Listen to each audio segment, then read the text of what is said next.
ইতিমধ্যে আপনারা জানেন আমাদের খুব বদনাম হয়ে গেছে পশ্চিমবঙ্গের।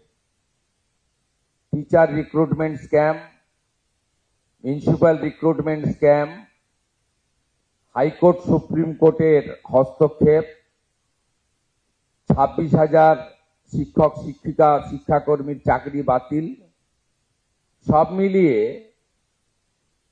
বিগত দিনে পশ্চিমবঙ্গে রিক্রুটমেন্ট সংক্রান্ত বিষয়ে আমাদের যে অভিজ্ঞতা হয়েছে তার ফলে শিক্ষা, সংস্কৃতি, আধ্যাত্মিক চেতনার আমি মনে করি ভারতবর্ষের অন্যতম রাজধানী কলকাতা তথা পশ্চিমবঙ্গের অনেকটা ক্ষতি হয়ে গেছে। আমি আপনাদের একটা জিনিস স্মরণ করাতে চাই, পরীক্ষা কেন্দ্রগুলিও এমনভাবে কলুষিত হয়েছে যার ফলে eastern rail, south eastern rail বা আমাদের নর্থ ফ্রন্টিয়ার রেলওয়ে তারা তাদের এক্সামগুলো পশ্চিমবঙ্গে করাচ্ছিলেন না। পশ্চিমবঙ্গের যুবক যুবতীরা সুযোগ পাচ্ছিলেন, সেন্টারগুলো হচ্ছিল উড়িষ্যা, আসাম, বিহারে। এই জায়গা থেকে আমাদের এই প্রিয় বঙ্গভূমি পশ্চিমবঙ্গকে বের করে আনতে হবে।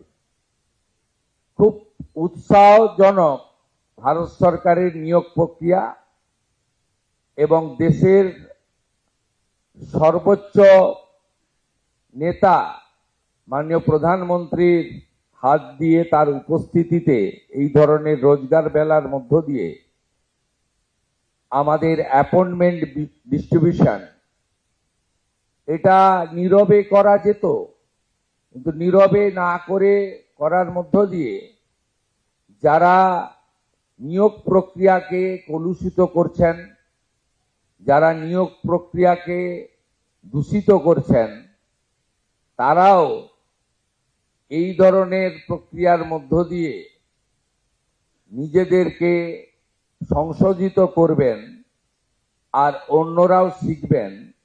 এটাও একটা তার বড় দৃষ্টান্ত বলে আমি মনে করি। প্রথমত মাননীয় প্রধানমন্ত্রীকে ধন্যবাদ জানাবো।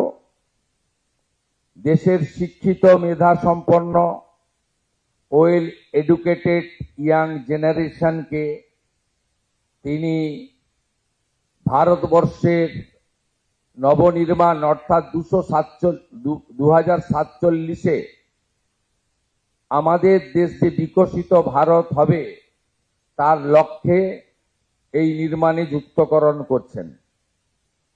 দ্বিতীয়ত, আমরা সবাই জানি বিগত দিনে শিক্ষা অভিভাবকরা দিতেন জ্ঞানার্জনের জন্য।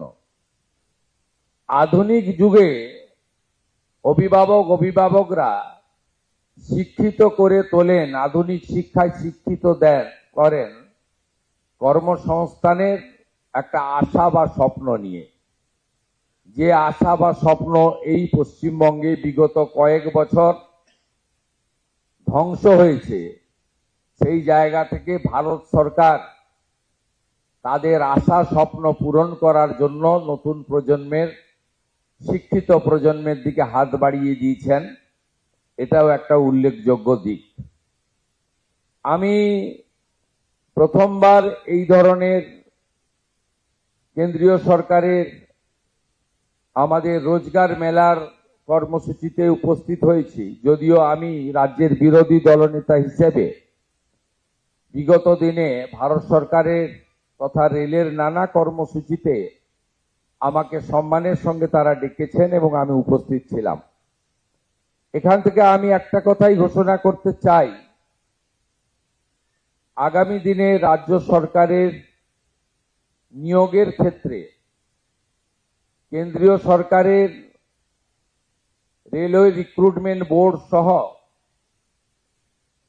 আধা সামরিক বাহিনীর নিয়োগ সহ কেন্দ্রের নানা সংস্থার নিয়োগের ক্ষেত্রে যে ধরনের সদর্থক উদ্যোগ এবং ভূমিকা ভারত সরকার নিয়েছেন, সেই দেখানো কর্মসূচিতে ডবল ইঞ্জিন সরকার পশ্চিমবঙ্গে কাজ করবে। এবং আমি ব্যক্তিগতভাবে মনে করি যে ওএমআর ভিত্তিতে যে লিখিত পরীক্ষা হয় তার কার্বন কপি প্রত্যেকটি পরীক্ষায় বসা যুবক যুবতীকে দেওয়া উচিত। আমি দায়িত্ব নেওয়ার পরে আধিকারিকদের জিজ্ঞেস করেছিলাম পশ্চিমবঙ্গে কিভাবে রিক্রুটমেন্টের পরীক্ষা হয়।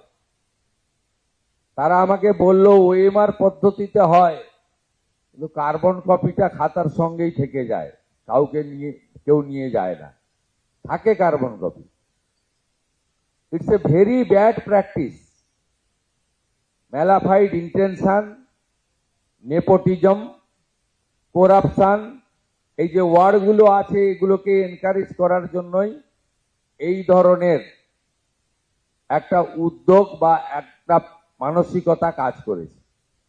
আমরা next 6 June all recruitment organisation of our state আমরা একটি সিম্পোজিয়াম করছি, যেখানে ভারত সরকারের রেলওয়ে রিক্রুটমেন্ট বোর্ড সহ তাদের রিক্রুটমেন্ট প্রক্রিয়াকে আমরা অ্যাকসেপ্ট করার চিন্তা ভাবনা করেছি এবং সেটা করব। If necessary will move A fresh recruitment policy in next budget session of our assembly. আমরা আগামী অ্যাসেম্বলিতে রিক্রুটমেন্ট পলিসির জন্য যে নতুন আইন করা দরকার সেটা করব। আমাদের উদ্দেশ্য থাকবে ওএমআর কার্বন কপি রিটিন পরীক্ষার আমরা যারা পরীক্ষায় বসবেন তাদের দেব, সে প্রভিশন আছে। আমরা রিটিন এক্সাম, একাডেমিক যে স্কোর এবং সাথে সাথে এখানে পশ্চিমবঙ্গে ওরালে ভাইভাতে ম্যাক্সিমাম নাম্বার রাখা হয়েছে। It's not good. ভাইভাতে মিনিমাম নাম্বার রাখা উচিত। এবং আপনারা আশ্চর্য হয়ে যাবেন, মানে বিদায়ী স্টেট গভর্নমেন্ট ডক্টর বাবা সাহেব আম্বেদকরের সংবিধানকে পর্যন্ত মানেনি। সংবিধানে ক্লিয়ার বলা আছে 100 পয়েন্ট রোস্টার মানতে হবে। এসসি এসটি এবং ওবিসি রিজার্ভেশন, সাথে ইডব্লিউএস এবং এক্সাম ক্যাটাগরি এবং ফিজিক্যালি চ্যালেঞ্জ, এই যে ব্যবস্থাগুলো আছে ওয়েস্ট বেঙ্গলে মানা হয়নি 100 পয়েন্ট রোস্টার। এর ফলে আমাদের SC ST originally OBC approve by the national OBC commission, physically challenge এবং যে 10% ইডব্লিউএস অনারেবল প্রাইম মিনিস্টারের সময়ে লোকসভা এবং রাজ্যসভায় অ্যামেন্ডমেন্ট করে অধিকার দেওয়া হয়েছে, সেটাও ইগনোর করা হয়েছে ওয়েস্ট বেঙ্গলে। আমরা চাই স্বচ্ছতার সঙ্গে লিখিত পরীক্ষা, আমরা চাই একাডেমিকের মূল্যায়ন ইভ্যালুয়েশন, আমরা চাই 100 point roaster, 100% implementation, it's a mandatory as per hour constitution. আমরা চাই যে ওরালের নাম্বারটা একটু কম করে স্বচ্ছতার সঙ্গে যাতে আগামী দিনে রিক্রুটমেন্ট হয় এবং তার স্কোর রিক্রুটমেন্ট বোর্ডগুলো ওয়েবসাইটে দিয়ে দিতে পারে, হোয়াটসঅ্যাপ মেসেজ দিয়ে অ্যাপয়েন্টমেন্ট বা রিক্রুটমেন্ট না হয়। তাই আজকের এই মিনিংফুল অকেশন, ইম্পর্টেন্ট অকেশন, যেখানে more than 50,000 unemployed educated youth will get the opportunity to serve our nation, এই ইম্পর্টেন্ট মঞ্চকে আমি খানিকটা ইউজ করে on behalf of the West Bengal State Government, our vision, our aim, our object আমি খানিকটা আপনাদেরকে তুলে ধরার চেষ্টা করলাম।